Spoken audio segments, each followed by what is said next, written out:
everyone, welcome to this video. Today I'm going to give you a tour of my new Google Sheets net worth tracker spreadsheet. I came up with a very particular layout that includes a lot of features and automations that I really wanted to use in my own personal life. So I hope you like them and I hope you find them useful. If you don't already have the spreadsheet, you can find the link to purchase it in the description, but you can also just watch this video, get inspired, and build your own layouts. So let's get into it. So this is what the template looks like when you first receive it. It's completely blank, and for the tour, I'm going to jump into a version that I already started filling out. And the most important thing you need to keep in mind is that you should only edit cells that have a white background. So even though there's a lot of features included and there's a lot going on, you only need to edit white cells and then everything else is automated. And the way this works is I divided it into two sections. So this section at the top is where you're going to add your categories, and there's room for 10 categories for assets and 5 categories for liabilities. And every single one of these categories can have as many individual assets and liabilities as you like. If you scroll down, you're going to find that each category has its own section down below.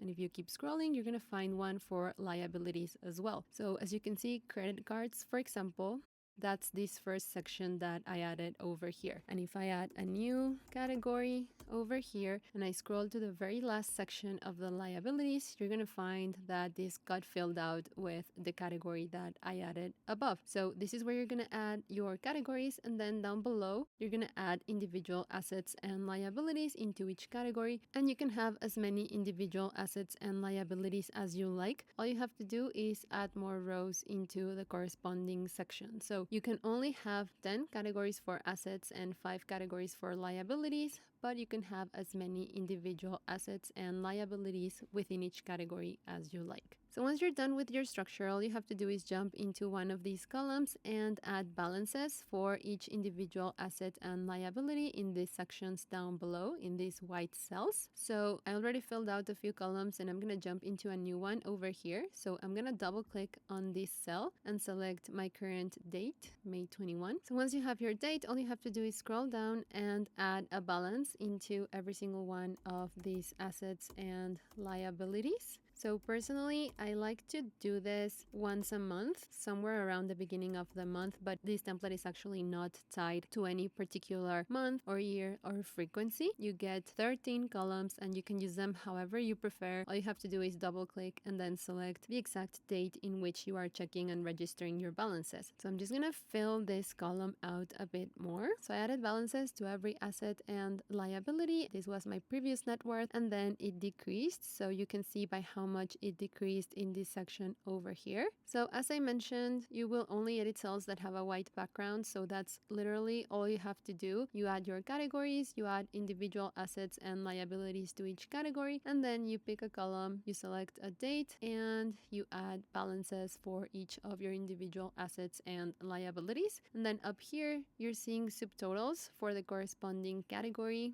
Those same subtotals are what's being shown up here. And then these are your total assets, total liabilities. And if you subtract your total liabilities from your total assets, you get your net worth. You can see how many days went by from the previous column. And then you can see by how much your net worth increased or decreased. So up until this point, it's pretty straightforward, except for the categories. That's something that I really wanted to use in my own life. So I added that feature and I hope you find it useful. So as soon as you start adding information into each one of your columns, you're going to find that if you scroll to the right, you're going to get some summaries and some graphs. So I'm going to zoom out a bit more. So what you have over here is you have your initial net worth, and then you have your current net worth, and you can see by how much your net worth has increased or decreased, how many days have gone by. You have a small net worth tracker over here, so you can add a goal amount.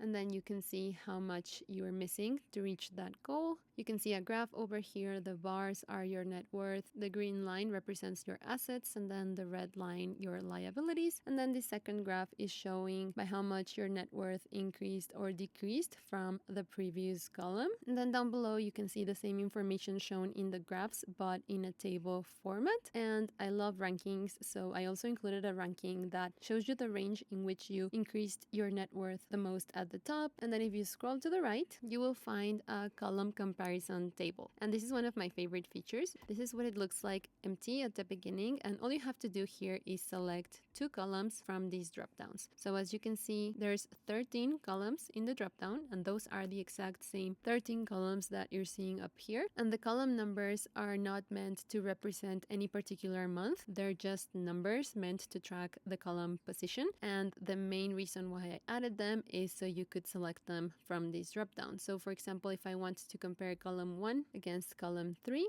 all I have to do is select them both. So as you can see, as soon as I select a column, all the information for that column is being loaded over here, and then you get a comparison in this section. So you can see how much every single category increased or decreased, and then you can see the same information for each individual asset and liability. So it's a great idea to compare your first column against your current column, which right now that's the 6th one. So I'm just going to select column number 6. And you can see how many days have gone by how much my net worth has hopefully increased. And then you can sort of zoom in and see what changed on every single category and on every single individual asset and liability. And finally, you might be wondering, what are these checkboxes for? So as you can see, every single one of the categories that I added has a checkbox next to it. And the way this works is if you uncheck the box, that entire category is going to be ignored by the totals. So as you can see, as soon as I uncheck my savings, you can take a look at the net worth over here. I'm going to uncheck my savings and you're going to see how my net worth decreased. And then I'm going to uncheck this section as well, cash, and you're going to see how it decreases again. So what's happening here is whenever I uncheck a box, every single section behaves as if that category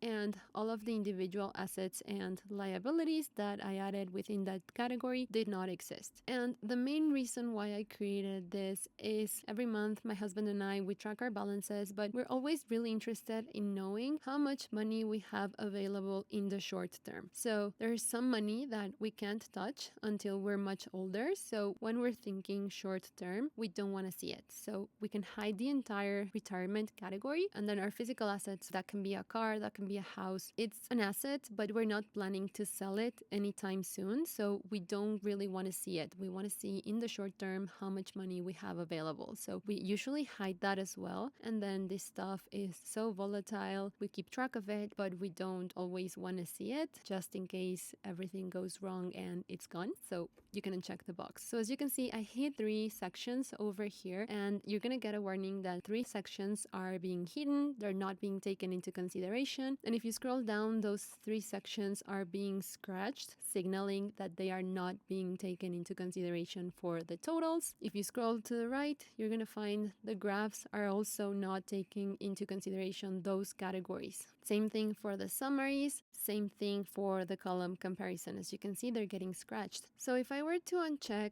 every single box, you will see that every single total is 0. It looks like my net worth is 0. Totals are 0. If I scroll to the right, you're going to see my graphs are all 0, my tables, my summaries, everything is behaving as if these categories and all of the assets and liabilities that I added within them did not exist. So all of the information that I added is still going to be there. As you can see over here, it's still here, but the category is being scratched, signaling that it's not being taken into consideration. So this feature is completely optional. It's super useful to me, but if you don't care about it, all you have to do is keep your boxes checked and ignore it. Super important, the net worth tab includes 13 columns. After 13 columns, you need to start over on a new tab. And the reason why I added 13 columns is so you would be able to track your balances once a month for an entire year. So you can add your starting balance at the beginning of the year, for example, then track your balances once a month all the way to December. And then column 13 allows you to close it off by adding your balances at the very end of the year, or you can also jump into the first days of next year because you're very likely not going to be doing this on December 31st.